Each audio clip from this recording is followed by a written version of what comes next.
Hey everyone, welcome back to our channel How to Tutorials. In this video, I will show you exactly how to log into your Avant credit card account using your web browser. No app needed. So let's get started. First, visit the secure Avant login page. Open your browser, navigate to your search engine and go to avant.com.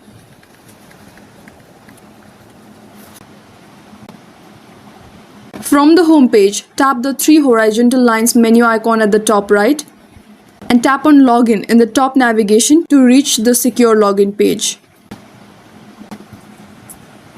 On the Avant login page, you will see two fields, username or email you registered and your password.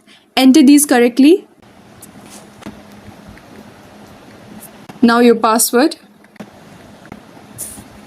Enter these correctly because credentials are case sensitive.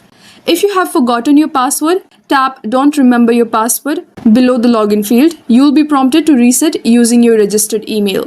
Once your credentials are entered, tap the login button.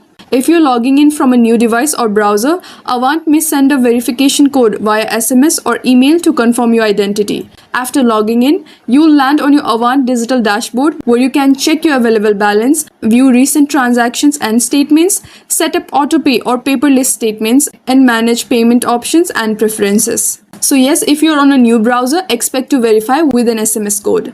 And yes, that's how you log into your Avant credit card online, from browser access to account dashboard. If this video helped, like, subscribe for more finance tutorials and comment below if you have any queries. Thank you for watching and I'll see you in the next one.